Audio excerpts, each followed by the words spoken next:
सामान्य साथियों, नमो बुद्धाय, जय भीम। आज के अम्बेडकर संदेश में आपका हार्दिक स्वागत है। प्रथम गोलमेज सम्मेलन समाप्त होने वाला है। द्वितीय गोलमेज सम्मेलन शुरू ही होने वाला है, लेकिन एक महत्वपूर्ण बात हम आपको बता दें और उसके बाद हम द्वितीय गोलमेज सम्मेलन की संपूर्ण कार्रवाई आपके समक्ष प्रस्तुत करेंगे। आज के अम्बेडकर संदेश में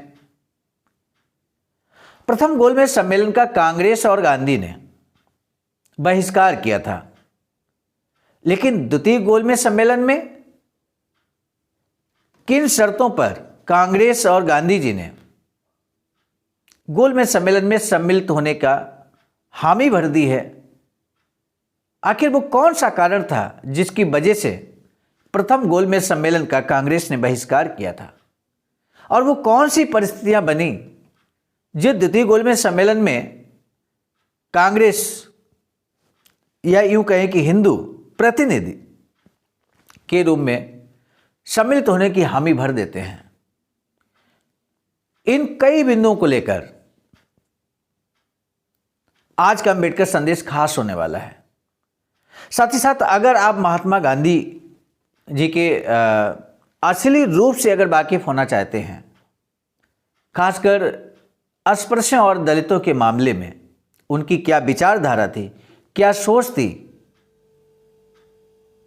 तो आज के अम्बेडकर संदेश को आपको अंत तक जरूर वाच करना चाहिए। इसी निवेदन के साथ हम आगे बढ़ेंगे, लेकिन एक निवेदन और, अगर आप हमारे इस चैनल आवाज का ऑफिशियल पर पहली बार हैं तो चैनल को सब्सक्राइब करना ना भूलें।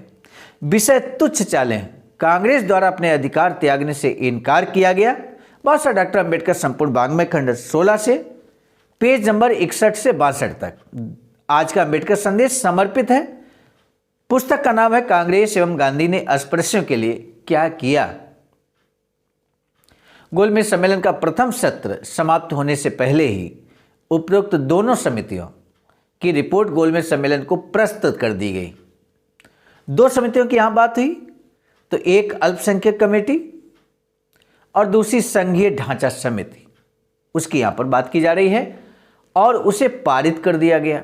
जो यहां दोनों समितियों ने रिपोर्ट प्रस्तुत की गोलमेज सम्मेलन में, प्रथम गोलमेज सम्मेलन में, उसे पारित कर दिया गया। ध्यान देने योग्य ये बात थी कि यद्यपि रिपोर्ट को विस्तृत रूप में संपूर्ण सहमति प्राप्त नहीं हुई थी, परंतु राजनीतिक और संवैधानिक मामलों में अस्पृश्यों का पृथक अस्तित्व आम सहमति से स्वीकार कर लिया गया था। यही एक सबसे बड़ा प्रमुख कारण था मेरे साथियों, जिसकी वजह से पूरे भारत में तहलका मच गया। पूरे भारत के जो हिंदू लोग थे उनमें तहलका मच जाता है, और क्या कुछ घटनाक्रम होता है आगे के अम्बेडकर संदेश में हम आपको बताएंगे। बाबा साहब लिखते हैं कि प्रथम गोलमेज सम्मेलन के समाप्त होने से पहले इस निर्णय पर राजनीतिक दलों में से केवल कांग्रेस का रवैया स्पष्ट नहीं था। इसका कारण यह था कि कांग्रेस ने गोलमेज सम्मेलन का बहिष्कार किया था और सरकार के विरुद्ध सविनय अवज्ञा आंदोलन चलाने में लगी थी। कुछ समय पश्चात दूसरा गोलमेज सम्मेलन भी आरंभ होने को समय आ गया। ब्रिटिश सरकार तथा कांग्रेस में समझौता हुआ, जिसके परिणाम स्वरूप कांग्रेस गोलमेज सम्मेलन में भाग लेने के लिए तैयार हो गई और गोलमेज सम्मेलन के सामने जो समस्याएं उठी उनका हल ढूंढ निकालने में कांग्रेस भी अपना योगदान करने पर सहमत हो गई। गोलमेज सम्मेलन के प्रथम अधिवेशन में प्रतिनिधियों की भागीदारी और उस समय के सद्भाव के वातावरण से चाहत और राहत देने की भावना देखी गई थी। उसे भावना प्रकट हुई कि एक के बाद अगले सम्मेलन में प्रगति की आशा है। वास्तव में सम्मेलन में कांग्रेस द्वारा भाग लेने के कारण और तेजी से प्रगति की आशा थी। वास्तव में कांग्रेस के मित्रों का यही कहना था कि यदि प्रथम गोलमेज सम्मेलन में कांग्रेस की उपस्थिति रहती तो निश्चित ही किसी निर्णय पर पहुंच जाते, अर्थात उनकी अनुपस्थिति किसी निर्णय पर नहीं पहुंच पाने का एकमात्र कारण थी। ये कांग्रेस के और गांधी जी के मित्र मानते थे। इसलिए गोलमेज सम्मेलन में और सफलता के लिए सबकी निगाहें कांग्रेस पर थी। दुर्भाग्यवश सभा के लिए कांग्रेस ने अपना प्रतिनिधि श्री गांधी जैसे कुपात्र को नहीं चुनना चाहिए था। सामान्य साथियों, बहुत बड़ी कमेंट यहाँ पर बाबा साहब करते हैं कि महात्मा गांधी जैसे कुपात्र को गोलमेज सम्मेलन के लिए नहीं चुनना चाहिए था कांग्रेस को। ये बात बाबा साहब कहते हैं। एकजुटता लाने की शक्ति में वह असफल रहे। उन्होंने अपने आप को नम्रता की मूर्ति दिखाने का प्रयत्न किया, परंतु गोलमेज सम्मेलन में उनके व्यवहार से स्पष्ट हो जाता है कि श्री गांधी विजय के मुहाने पर कितने संकुचित हो सकते थे। सरकार से समझौते के बाद जैसे श्री गांधी ने सम्मेलन में भाग लिया, उन्होंने संपूर्ण गैर कांग्रेसियों के प्रति अपमानजनक व्यवहार किया। जब कभी देश का प्रतिनिधित्व करने का अवसर आया तो श्री गांधी ने ये कहकर दूसरों का अनादर किया कि उन लोगों की कोई हस्ती नहीं है, केवल वही अर्थात महात्मा गांधी स्वयं उस कांग्रेस के प्रतिनिधि हैं जो सारे देश का प्रतिनिधित्व करती है। भारतीय प्रतिनिधिमंडल को एकताबद्ध करने के बजाय श्री गांधी ने उनमें वैमनस्य की खाई और चौड़ी कर दी। यदि प्रस्तुत विषयों को जानकारी की दृष्टि से देखा जाए तो उसमें श्री गांधी ने अपने आप को अति अल्पज्ञ प्रमाणित किया।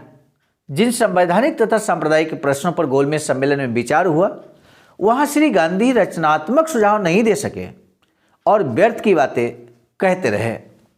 उन्होंने अपने आप को एक मति भ्रम व्यक्ति के रूप में प्रकट किया ताकि कोई समझौता न हो सके। उन्होंने मूलभूत सिद्धांतों को भी काटा।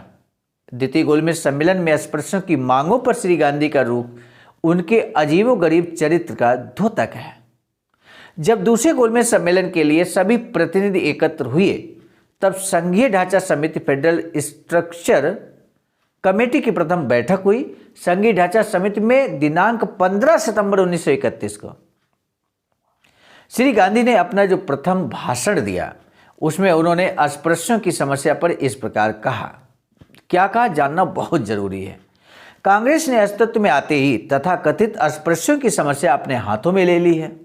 कोई समय था जबकि सामाजिक सम्मेलन कांग्रेस के वार्षिक अधिवेशनों का प्रमुख अंग हुआ करता था, जिसके लिए स्वर्गीय रानाडे ने अपनी शक्ति लगा दी थी। अस्पृश्यों से संबंधित सुधार के विषय को प्रमुख स्थान दिया गया था, परंतु 1920 में कांग्रेस ने अस्पृश्यता निवारण के प्रश्न के लिए बड़ा कदम उठाया, जिससे कि अस्पृश्यता निवारण कांग्रेस मंच का एक महत्वपूर्ण कार्यक्रम बन जाए। कांग्रेस ने सभी वर्गों में एकता लाने के लिए हिंदू और मुस्लिम एकता को स्वराज प्राप्त करने के लिए जितना आवश्यक समझा, उतना ही सभी वर्गों में एकता और अस्पृश्यता निवारण पर बल दिया था। कांग्रेस की अस्पृश्यों के हित में जो स्थिति 1920 में थी, वही आज भी है। इस प्रकार आप देखेंगे कि कांग्रेस ने शुरू से ही राष्ट्रीय हित के प्रश्नों पर कार्य किया है।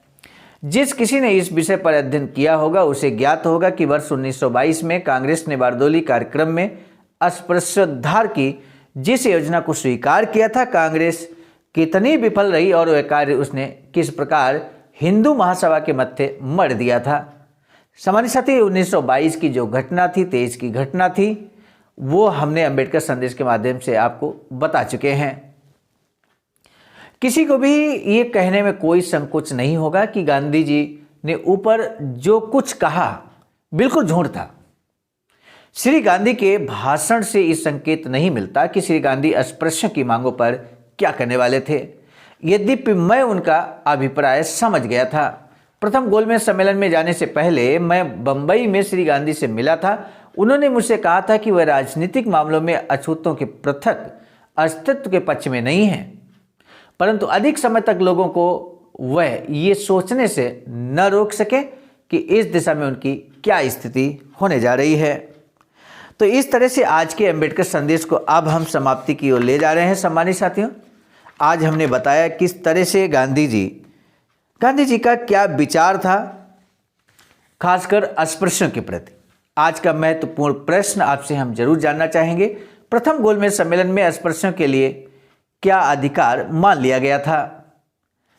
महात्मा गांधी गोलमेज सम्मेलन में किसके प्रतिनिधि थे? इन दोनों प्रश्नों में से किसी एक प्रश्न का जवाब देना बहुत जरूरी है। आपके जवाब से हमारा मनोबल बढ़ता है। सामान्य साथियों, एक बार और निवेदन, हमारे इस चैनल को अगर आपने अभी तक सब्सक्राइब नहीं किया है तो बेल आइकन के साथ सब्सक्राइब जरूर कर लें। वीडियो को शेयर अवश्य कीजिएगा। इसी के साथ दीजिए इजाजत। आप सभी को सादर नमो बुद्धाय। सामान्य साथियों, आप सभी प्रबुद्ध जनों को शहर से अवगत कराना है कि बाबा साहब की इच्छा के अनुकूल एक वैचारिकी सेंटर बनाने के लिए ring road, green city, Faridpur, Sarnath, Varanasi, Uttar Pradesh में 14,000 स्क्वायर फीट जमीन की खरीदारी की जा चुकी है। इस संबंध में हम आपको बता दें, निर्माण कार्य प्रगति पर है। इसी क्रम में वैचारिकी सेंटर, जो कि बुद्ध बोधिसत्व अम्बेडकर इंटरनेशनल सेंटर, जिसे शॉर्ट में BBAIC कहते हैं, उसका वाराणसी डेवलपमेंट अथॉरिटी के द्वारा अर्थात VDA के द्वारा नक्शा भी पास कर दिया गया है। आप सभी बाबा साहब के अनुयायियों से अनुरोध है कि यदि इस वैचारिकी सेंटर के निर्माण में आप अपना महत्वपूर्ण योगदान करना चाहते हैं तो दिए गए अकाउंट नंबर पर आप भी योगदान कर सकते हैं। बहुजन बोधि समाज संघर्ष समिति के नाम से ये दिया गया अकाउंट है। IFSC कोड आपके सामने अंकित है।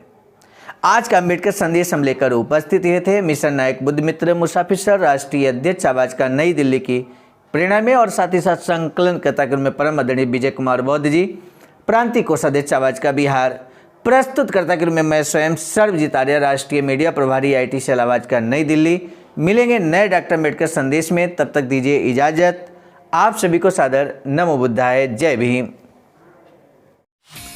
सामान्य साथियों, यदि आप हमारे इस चैनल आवाज़ का ऑफिशियल, जिस पर नियमित सुबह 5 बजे डॉक्टर अम्बेडकर संदेश आपको मिलता है, आप हमारे इस चैनल को सपोर्ट करना चाहते हैं तो हमारा आपसे निवेदन है कि आप हमारे इस चैनल को सब्सक्राइब कर लें, वीडियो को शेयर, लाइक, कमेंट जरूर करें।